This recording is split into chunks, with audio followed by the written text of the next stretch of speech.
the three areas that we felt coming back and going there, it's God's great individual calling. So it's His great calling upon each one of us. Then is there the great commandment. And lastly is the great commitment in terms of the commission. So we would like to focus on those three areas, the calling, the commandment, and the commission. But, in our journey in Holland and so on, we really had to concentrate at times, had to really refocus. Because in Germany, I was given a car. So everything was upside down. I had to change gears here, and everybody just say, stay in the middle of the road. Because you constantly want to drive on that side. And there, bicycles has got right of way. And all sorts of stuff. So there's different rules and regulations. Fortunately, there was no trams in the village because then it's trains, bicycles, all sorts of stuff. So for me, it was constantly making sure that you're supposed to do what you do, because there's new rules, new regulations. It's so foreign to us, but we have to adapt and quickly, because that's what you walk in. It's their culture, it's their ways, it's their systems. I cannot come and force my systems. That's not going to work. So it requires a lot of effort from us. Even the communication. Some words are not healthy in terms of Dutch to speak it. It's got totally different meanings. And even words that we use we realize that we use certain words, and the guy said, okay, that means that in our language. So we said, okay. So it was interesting just to communicate these different dynamics and see how it plays out. But I think it's also, when we come into the kingdom, sometimes Jesus wants to ask us to refocus, to become intentional, to reinstate certain things that is very important. Because why? We easily get distracted. We easily get disjointed or discouraged, or certain things it's not helpful for us in keeping what is priority for Jesus. His mission is priority. The commandment is priority. The commission is priority. And that was also something that we came aware when we went to the Holland and Germany and we came back. It's just this constant awareness, His call, His commandment, and His commission upon us as individuals, as a church, and as CU, and whatever God has called us for. That is His emphasis, and He wants to reinstate those things. Sometimes remind us again what is priority, because we can easily do things that is not priority, make it a priority. And we can see it all through Scripture. And you can constantly see where He met people to constantly bring them back to the center. It's about Jesus. Jesus is the focus. And what His mission is must be our mission. So I would like us to look firstly at that portion of Scripture.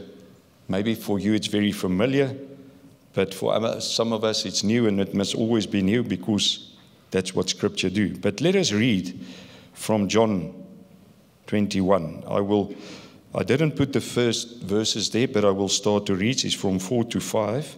It says, early in the morning, Jesus stood on the shore, but the disciples did not realize that it was Jesus. He called out to them. 2 scriptures later, John 21, verse 7. Then the disciple whom Jesus loved said to Peter, it is the Lord. So significant, nobody knew it was Him. All of a sudden, somebody is aware who it is. Then John 1, from verse 15 to 17, Jesus reinstated Peter. When they had finished eating, Jesus said to Simon Peter, Simon, son of John, do you truly love me more than these? Yes, Lord, he said. You know that I love you, Jesus said. Feed my lambs. Again, Jesus said, Simon, son of John, do you truly love me? He answered, yes, Lord. You know that I love you. Jesus said, take care of my sheep. Third time, he said to him, Simon, son of John, do you love me? Peter was hurt because Jesus asked him the third time, do you love me? He said, Lord, you know all things. You know that I love you. Jesus said, feed my sheep. And then John 21 from verse 21 to 22. When Peter saw him, he asked, Lord, what about him? Jesus answered, if I want him to remain alive until I return, what is that to do with you? You must follow me. So it's interesting, 3 times Jesus called him Simon, son of John, and twice he says, follow me. So it's very personal, it's a call to him. But what I do find interesting is, why didn't he call him Peter? We all know that already he said to him, you would be called Peter. And on this revelation, or on this, I will build my church. So Jesus already, in a sense, renamed him. Why will Jesus go back to what he was called, Simon, son of John? I find that interesting, and I was wondering why. Why don't you call him what you've already named him or renamed him? Why reverting back to an old? But I think what we see here is that what Jesus wants to say to him, Simon, when you left your fishing boat, the moment you heard me and left everything to follow me, it was not the first time that I called you. He said, before the foundations of the earth, that's what Ephesians 1 says, I knew you and I called you. He says to Jeremiah, before he wanted to dispute with God, not calling him and to be part of a plan of fulfilling a plan to become a prophet to the nations, he disqualified him, and God said just to him, who formed you in your mother's womb? Who created you? Who shaped you? I want to appoint you for a specific task. So I've called you way back. And that's what Jesus wants to say to him. Don't think this call has just come in a moment where I was thinking you were ready and you were prepared. In my heart, I've always called you, I've always considered you, I've always seen you. And that's what Jesus wants to say to you. I have called you.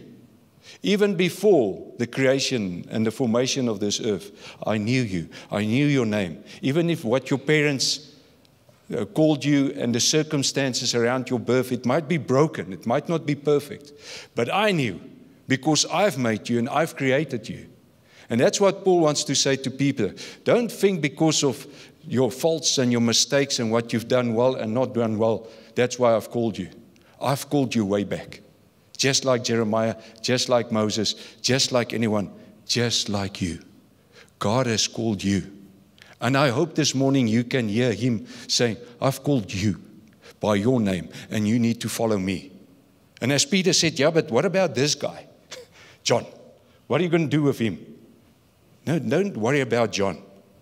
God has called you to follow him. Not to look at John and look at yourself and then try to... No. The moment Peter was looking at things and walking on water, he was following very well. And he stayed above. But the moment he started to look at what he's not supposed to look at, that's when we go down. That's where you question the call. But focus on the one that has called you. Focus on the one that says, follow me. And I want to say, Jesus wants to say to you this morning, you by name, I've called you, and I've called you to follow me. Don't look at what somebody else is doing or not doing, but you need to look at me. So we can walk on water, so we can go to nations, so we can do things that he's asked us individually to walk in.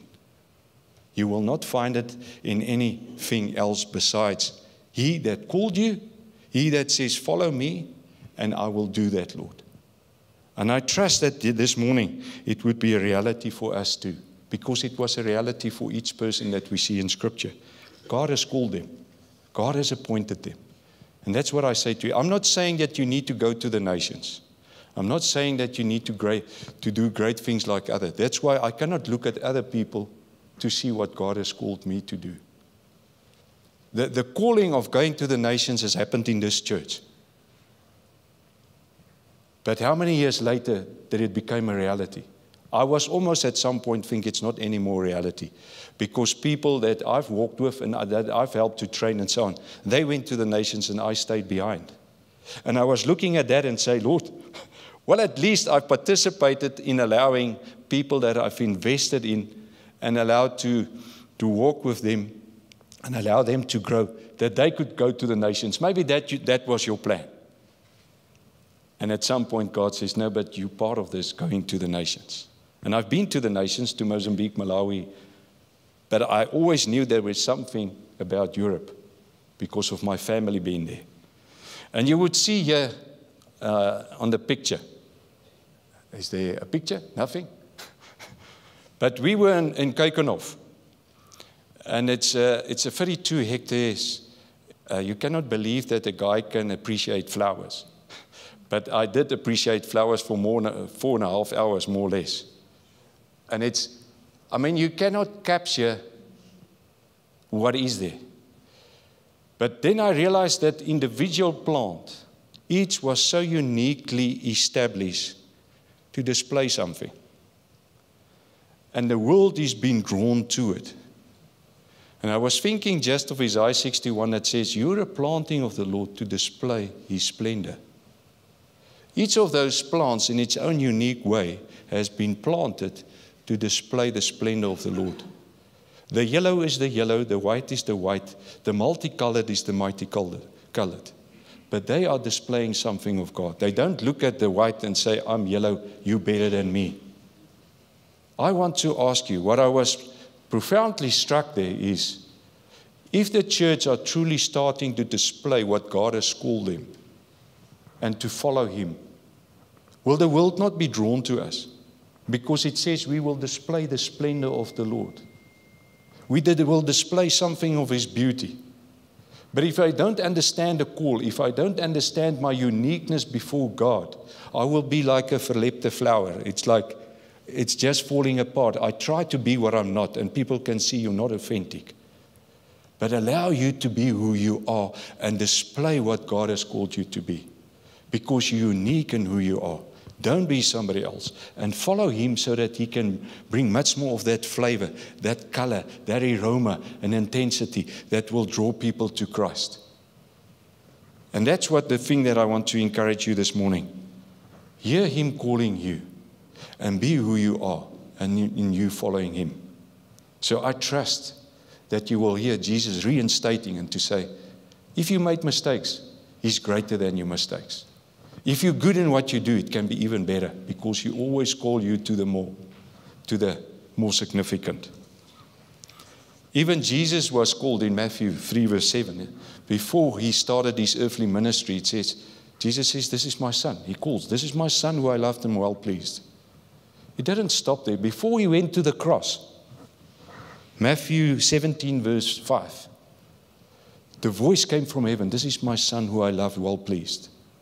It's significant when it happens that God always says, I've called you. And because I've called you and you start to walk in it, you will automatically bear fruit. You will automatically do what He's called you to walk in. The second thing is Jesus reinstated the great commandment. Now we can see that quite a lot of what we see in the scripture is about love. Do you love me? Do you love me? And it's interesting who first acknowledged. It says at first, as I said in that scripture, nobody knew it was Jesus. And then He called out to them. And then out of the group, Jesus loved them all the same. Now, we can agree. But one guy was tuned in because it says the disciple that Jesus loved. Why? Because this disciple was in tune with the lover of his soul. He was the one that laid his ear on his breast. There was a different connection with him and with Jesus. So it says love was something that revealed something to this guy, and he could have revelation, insight, understanding, and knowledge that the rest didn't have. But the moment he communicated, it opened the hearts of the other people to realize, but the Lord is here. He's present. It's interesting what love does for us, because here love is a doorway to revelation. Love is a doorway to something of significance that we didn't see, but all of a sudden love allows us to walk through and to see and to understand and to grasp. And I think that sometimes we We think it's all sorts of tricks and ways, but it's love. It's a God of love. And love is the thing that draws us to a deeper understanding of who He is. It's interesting what Ephesians 3, verse 17 to 20 say. And I pray that you, being rooted and established in love, may have power together with all of the Lord's holy people to grasp how wide, long, high, and deep is the love of Christ. And to know this love that surpasses knowledge, that you may be filled to the measure of all the fullness of God. Now to Him who is able to do immeasurably more than all we can ask or imagine, according to the power that is at work within us. So yeah, it's quite amazing, the dimensions of love. He talks about 4 dimensions that God wants to draw us into. But He says you've been rooted and established in love. The question is, how deep are your roots going? How far are your roots going? How wide is it going? Is it just a few inches and that's significant? Or is it going wider, deeper, stronger, further? Because the more you see the love, the more you want it. But the less you stand in His love, the less you want of it. So here's a beautiful spiral. This one that loves the Lord is being drawn to Him, and He reveals it is Him. And the more he experiences the love, the more he wants the love. And he wants to go deeper. He wants to go wider. He says, but I want to have more of this. And that's what Paul is saying, that the moment you are drawn to this love, there's so much levels to it. There's so much dynamic to it. You just start to experience it. And that is the love of God. That's why the commandment is to love Him with all of your mind, your soul, your strength, your being. Because it never stops. It never runs out. It will never get to the end of what God wants to show and reveal through His love, because He is a God of love. And that's the invitation that He wants to give to you and to me. Because it's interesting, it was not His love. It says the disciple that Jesus loved could sense. So first He experienced the love, and then He could communicate the love that is here. And He loves us all. And all of a sudden their eyes opened up. And it's beautiful also to see that God has got a journey with each one of us. Some of us might be like a John. We're in tune, we know the love of our soul. So some of us might be like Peter. We catch up a bit later. Oh, we realize that He's here. And we run to Him. Like he dropped everything and He was running. But some of us like a Thomas and the doubters. Let me just get my fingers in here. I need to touch something. God has got a journey with each one of us. And we must be patient with some of our brothers, because some of us are maybe front-footed and some of us is back-footed. But God has got the grace to meet each one of us. The doubters like a Thomas, the Peters that is so much about fishing, not realizing that the lover of their souls is there. And then there are those that knows He's here, His presence, and then they make that known. It's interesting also how Jesus draw Peter deeper into love. He asked, do you love me more than these? Do you truly love me? Do you love me? It's like an arrowhead. He says, do you truly love me more than these? What might it mean? These ministries, these healings, raising the dead, doing all these things, whatever it might be, successful business, marriage that is successful, things that doesn't work. Do you love me more than these that you can point to? Look at all my successes. Do you love me more than these? Do you truly love me? Now we're getting a bit closer. Forget about all of this. Do you truly love me? That I'm the healer, I'm the provider, I'm all of this. But then it comes to an arrowhead. Yeah. Do you love me? Can you love me for who I am? That I'm God. And even if you go through what Paul says, I've been shipwrecked, I've been hungry, I've been hit by the rods, and so on. Paul just said, nothing can separate me from the love of God. I love you for who you are. Even if I don't understand all of this, I just love you for who you are. And that's what God tries to pinpoint Peter to. Do you love me because of all of these things that I've given you? That's why you love me? So if I take it away, you will not love me? But let's get closer. Do you love me because I can heal, I can provide, I can restore, and you know that and you acknowledge that I'm the God that's done that? Or can you come to a point that I say, I just love you for who you are, no matter what? It's deep. It's not so easy to answer that. But that's what Jesus gave to Peter. Because he's experienced all of that. He's experienced his provider, the healer. He's walked in that. Can you just love me, Peter, for who I am? Your God. Your God. And that's what God is drawing him into. And he's drawing us all into that space. More than these, truly love me, love me. It's a progressive thing. That one day we will stand, I just loved you for who you are, Lord. Not seeking your hand, not seeking what you can give, what you can provide, this, that. It's important, the Lord knows that. But can we love him for just for who he is? Because that was what God was getting into the heart of man. Because sometimes we love him for what he can do for us. And if he doesn't do it, then we're upset. Because is he loving? Does he caring? And that's what we see even in Germany and in all of these places. They don't understand the depths of God's love for them. It's about performance. Every second guy that we've talked about say, I'm burnout. I'm finished. I just got a blank. It's profound to see a guy said, I'm sitting at my desk, all of a sudden things shut down. And I don't know what, I've got something in my hand and I don't know what to do with it. Terrific to see people sharing that with you. To say that's what their life consists of, is to do things, to perform. But the love of God and the peace of God is totally absent. And it's people in church. It's not foreigners to Christ and the gospel. So that's the beauty of the love of God. And that's what God wants to get to Peter, to say to him, the great commandment. I love you. Accept my love.